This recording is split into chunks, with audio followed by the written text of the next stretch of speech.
আপনারা শুনবেন সমরেশ বসুর লেখা আদাব গল্পটি। প্রথমবার চ্যানেলে এলে অবশ্যই সাবস্ক্রাইব করে আমাদের সঙ্গে থাকবেন।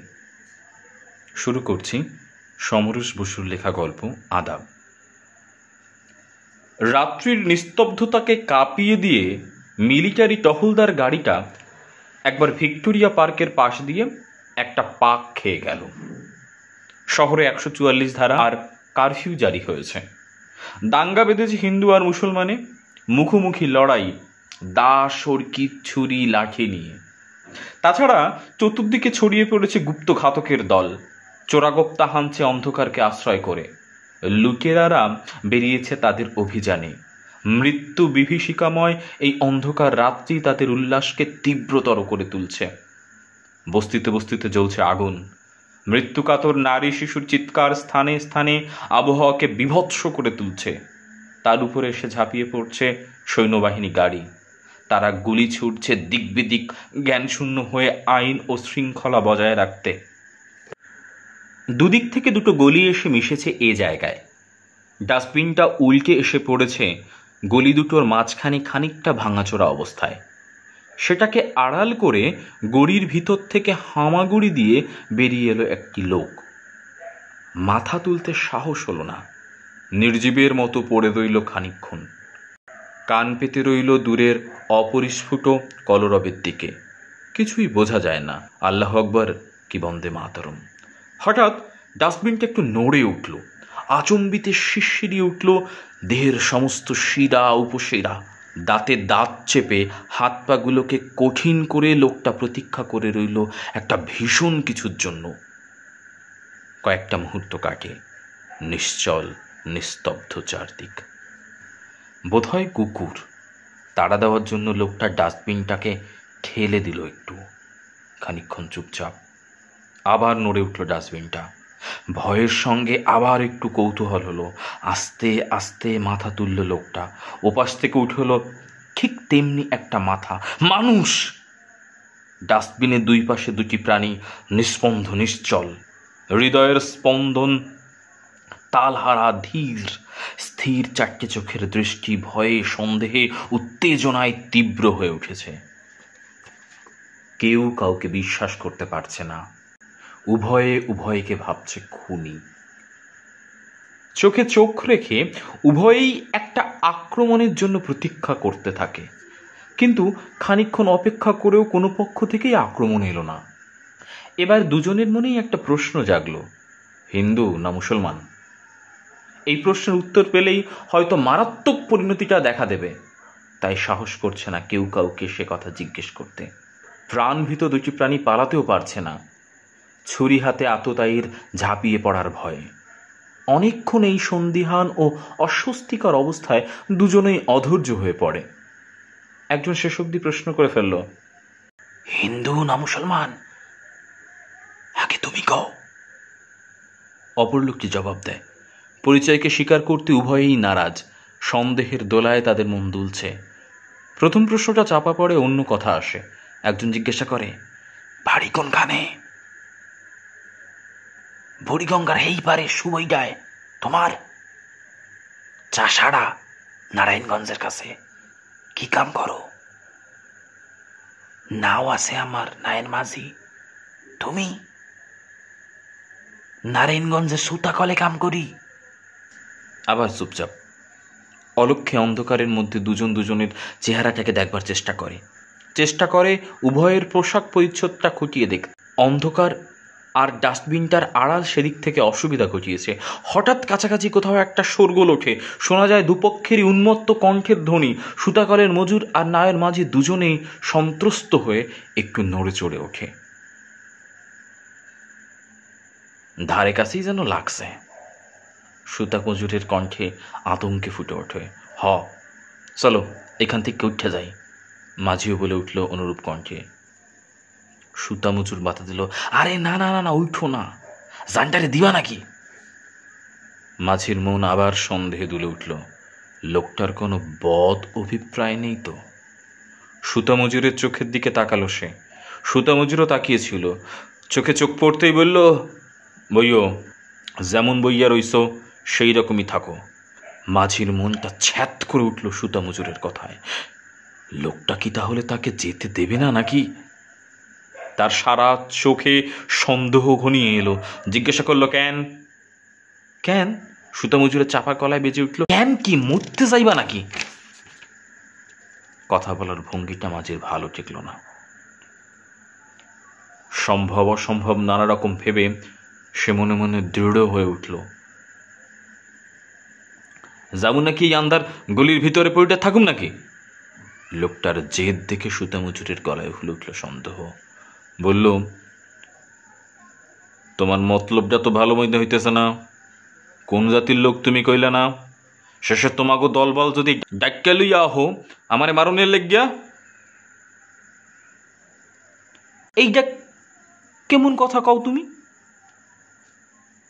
স্থানকাল ভুলে রাগে দুঃখে মাঝি প্রায় চেঁচিয়ে উঠল। ভালো কথাই কইছি ভাই, বইও মানুষের মন বোঝো না। সুতা মজুরের গলায় যেন কি ছিল। মাঝু একটু আশ্বস্ত হলো শুনে। তুমি সইলা গেলে আমি একলা থাকুম নাকি? শোরগোলটা মিলিয়ে গেল দূরে। আবার মৃত্যুর মতো নিস্তব্ধ হয়ে আসে সব। মুহূর্তগুলিও যেন কাটে মৃত্যুর প্রতীক্ষার মতো। অন্ধকার গলির মধ্যে ডাস্টবিনের দুই পাশে দুটি প্রাণী ভাবে নিজেদের বিপদের কথা, ঘরের কথা, মা বউ ছেলে মেয়েদের কথা। তাদের কাছে কি আর তারা প্রাণ নিয়ে ফিরে যেতে পারবে, না তারাই থাকবে বেঁচে? কথা নেই, বার্তা নেই। হঠাৎ কোত্থেকে বজ্রপাতের মতো নেমে এলো দাঙ্গা। এই হাটে বাজারের দোকানে এত হাসাহাসি, কথা কওয়াকই, আবার মুহূর্ত পরেই মারামারি, কাটাকাটি, একেবারে রক্তগঙ্গা বইয়ে দিল সব। এমনভাবে মানুষ নির্মম নিষ্ঠুর হয়ে ওঠে কি করে? কি অভিশপ্ত জাত! সুতা মজুর একটা দীর্ঘশ্বাস ফেলে। দেখা দেখি মাঝিরও একটা নিঃশ্বাস পড়ে। বিড়ি খাইবা? সুতা মজুর পকেট থেকে একটা বিড়ি বের করে বাড়িয়ে দিল মাঝির দিকে। মাঝি বিড়িটা নিয়ে অভ্যাস মতো দুই একবার টিপে কানের কাছে বার কয়েক ঘুরিয়ে চেপে ধরল ঠোঁটের ফাঁকে। সুতা মজুর তখন দেশলাই জ্বালাবার চেষ্টা করছে। আগে লক্ষ্য করেনি জামাটা তখন ভিজে গেছে, দেশলাইটাও গেছে সে দিয়ে। বার কয়েক খসখস শব্দের মধ্যে শুধু এক আধটা নীলচে ঝিলিক দিয়ে উঠল। বারুদ ঝরা কাঠিটা ফেলে দিল বিরক্ত হয়ে। হালার মেজবাতিও গেছে সাতাইয়া। আর একটা কাঠি বের করলো সে। মাঝি যেন খানিকটা অসুগুর হয়ে উঠে এলো সুতা মজুরের পাশে। আরে জ্বলবো জ্বলবো, দাও দেখিনি, আমার কাছে দাও। সুতা মজুরের হাত থেকে দেশলাইটা সে প্রায় ছিনিয়েই নিল। দুই একবার খসখস করে সত্যি সে জ্বালিয়ে ফেললো একটা কাঠি। সোবান আল্লাহ, নাও নাও, ধরো তাড়াতাড়ি। ভূত দেখার মতো চমকে উঠল সুতা মজুর। টেপা ঠোঁটের ফাঁক দিয়ে পড়ে গেল বেরোটা। তুমি!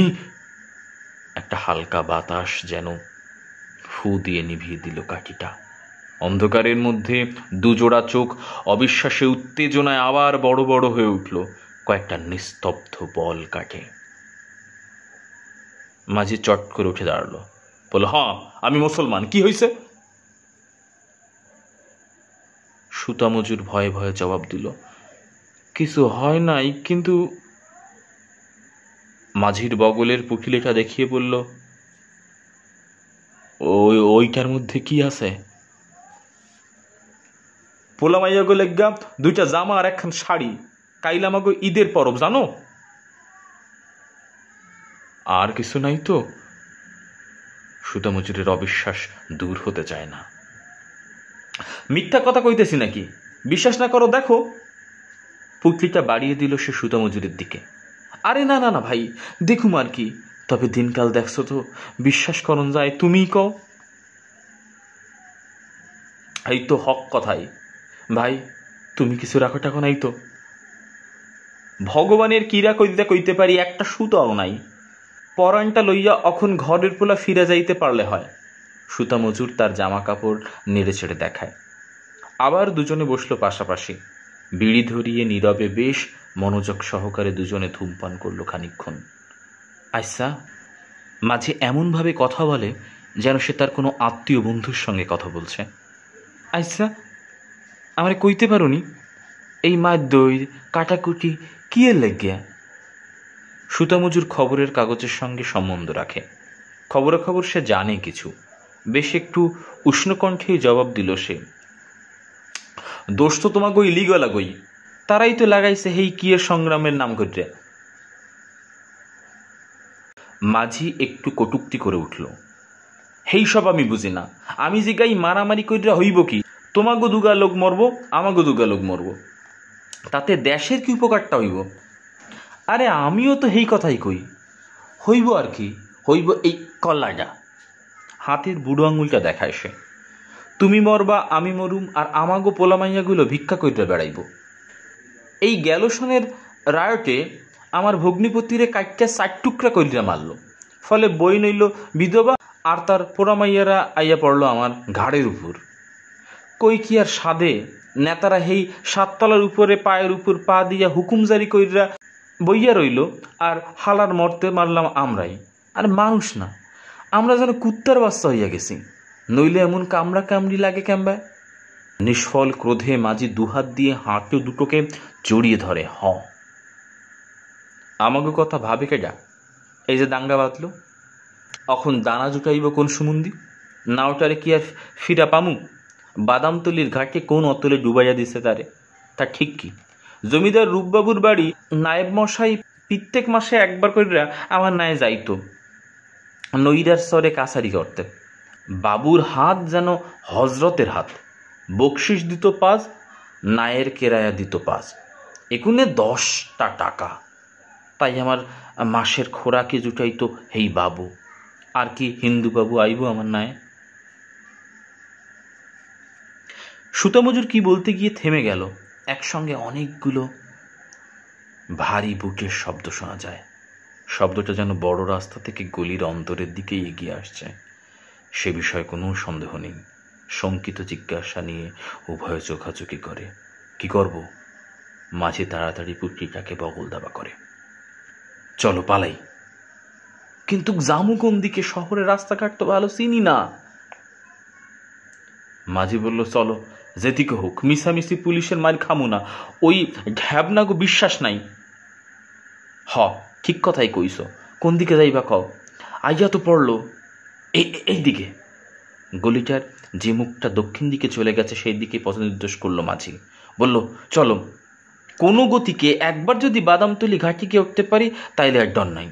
মাথা নিচু করে মোড়টা পেরিয়ে ঊর্ধ্বশ্বাসে তারা ছুটল। সোজা এসে উঠল একেবারে পাটুয়াটুলি রোডে। নিস্তব্ধ রাস্তা ইলেকট্রিকের আলোয় হুটহুট করছে। দুজনেই একেবারে থমকে দাঁড়ালো। ঘাপটি মেরে নেই তো কেউ, কিন্তু দেরি করাও উপায় নেই। রাস্তার এমোড় ওমোড় একবার দেখে নিয়ে ছুটল সোজা পশ্চিম দিকে। খানিকটা এগিয়ে এমন সময় তাদের পিছনে শব্দ উঠল ঘোড়ার খুরের। তাকিয়ে দেখল অনেকটা দূরে একজন অশ্বারোহী এদিকে আসছে। ভাববার সময় নেই। বা পাশে মেথর যাতায়াতের সরু গলির মধ্যে আত্মগোপন করলো তারা। একটু পরেই ইংরেজ অশ্বারোহী রিভলভার হাতে তীব্র বেগে বেরিয়ে এলো তাদের বুকের মধ্যে অশ্বক্ষুরধ্বনি তুলে দিয়ে। শব্দ যখন চলে গেল অনেক দূর, উকিঝুঁকি মারতে মারতে আবার তারা বেরুলো। কিনারে কিনারে চলো, সুতামজুর বলে। রাস্তার ধার ঘেঁষে সশস্ত্র দ্রুতগতিতে এগিয়ে চলে তারা। খাড়াও, মাঝি চাপা গলায় বলে। সুতামজুর থমকে দাঁড়ায়। কি হইল? এইদিকে আয়ো। সুতামজুরের হাত ধরে মাঝি তাকে একটা পান বিড়ির দোকানের আড়ালে নিয়ে গেল। ওই এইদিকে দেখো। মাঝির সংকেত মতো সামনের দিকে তাকিয়ে সুতামজুর দেখল প্রায় 100 গজ দূরে একটা ঘরে আলো জ্বলছে। ঘরের সংলগ্ন উঁচু বারান্দায় 10-12 জন বন্দুকধারী পুলিশ স্থানুর মতো দাঁড়িয়ে আছে, আর তাদের সামনে ইংরেজ অফিসার কি যেন বলছে অনর্গল পাইপের ধোঁয়ার মধ্যে হাত মুখ নেড়ে। বারান্দার নিচে ঘোড়ার জিন ধরে দাঁড়িয়ে আছে আর এক পুলিশ। অশান্ত চঞ্চল ঘোড়া কেবলই পা ঠুকছে মাটিতে। মাঝি বলে, ওইটা ইসলামপুর ফাঁড়ি, আর একটু আগাইয়া গেলে ফাঁড়ির কাছেই বাইরের দিকে যে গলি গেছে সেই পথে যাইতে হইব আমাগো বাদামতলির ঘাট। সুতামজুরের সমস্ত মুখ আতঙ্কে ভরে উঠল। তবে? তাই কইতাছি, তুমি থাকো, ঘাটে গিয়ে তোমার বিশেষ কাম হইব না। মাঝি বলে, এইটা হিন্দুগো আস্তানা, আর ইসলামপুর হইল মুসলমানগো। কাইল সকালে উঠা বাড়িতে যাইবাগা। আর তুমি? আমি যাইগা। মাঝির গলা উদ্বেগে আর আশঙ্কায় ভেঙে পড়ে।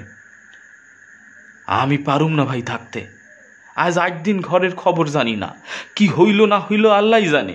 কোনো রকম কইরা গলিতে ঢুকতে পারলেই হইল, নৌকাটা না পাই সাতটাইয়া পার হমু বুড়ি গঙ্গা। আরে নানা মিয়া, করো কি?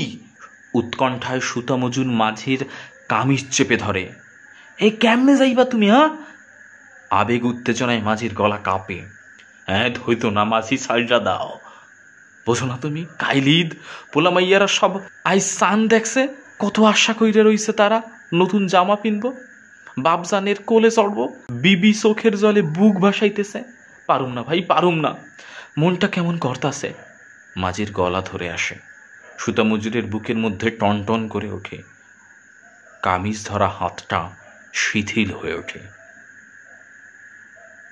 যদি তোমায় ধৈর্য ফেলায়, ভয়ে আর অনুকম্পায় তার গলা ভরে ওঠে। পারবো না ধরতে, ডরাইও না, এইখান থেকে যেন উঠো না। যাই, ভুলুন না ভাই এই রাত্রের কথা, নসিবে থাকলে আবার তোমার লাগে মোলাকাত হইব। আদাব। আমিও ভুলুম না ভাই, আদাব। মাঝে চলে গেল পা টিপে টিপে। সুতা মজুর বুক ভরা উদ্বেগ নিয়ে স্থির হয়ে দাঁড়িয়ে রইল। বুকের ধুকপুকুনি তার কিছুতেই বন্ধ হতে চায় না। উৎকর্ণ হয়ে উঠল সে, ভগবান মাঝে যেন বিপদে না পড়ে। মুহূর্তগুলি কাটে রুদ্ধ নিঃশ্বাসে। অনেকক্ষণ তো হলো, মাঝি কোথায় এতক্ষণ চলে গেছে। আহা, পোলামাইয়ার কত আশা, নতুন জামা পরবে, আনন্দ করে পরবে, বেচারা বাপজানের পরান্ত। সুতামজুর একটা দীর্ঘ নিঃশ্বাস ফেলে। সোহাগে আর কান্নায় বিবি ভেঙে পড়বে মিয়া সাহেবের বুকে। মরণের মুখ থেকে তুমি বাইচাইছো। সুতামজুরের ঠোঁটের কোণে একটু হাসি ফুটে উঠল। আর মাঝি তখন কি করবে? মাঝি তখন হল্ট! থক করে উঠল সুতামজুরের বুক। বুট পায়ে কারা যেন ছোটাছুটি করছে, কি যেন বলাবলি করছে চিৎকার করে। এই ডাকু ভাতায়! সুতামুচুর গলা বাড়িয়ে দেখল পুলিশ অফিসার রিভলভার হাতে রাস্তার উপরে লাফিয়ে পড়ল। সমস্ত অঞ্চলটার নৈশ নিস্তব্ধতাকে কাঁপিয়ে দুর্বার গজে উঠল অফিসারের আগ্নেয়াস্ত্র। Boom boom! দুটো নীলচে আগুনের ঝিলিক। উত্তেজনায় সুতামুচুরের হাতের একটা আঙুল কামড়ে ধরে। লাফ দিয়ে ঘোড়াটায় উঠে অফিসার ছুটে গেল গলির ভিতরে। ডাকুটার মরণ আর্তনাদ সে শুনতে পেয়েছে।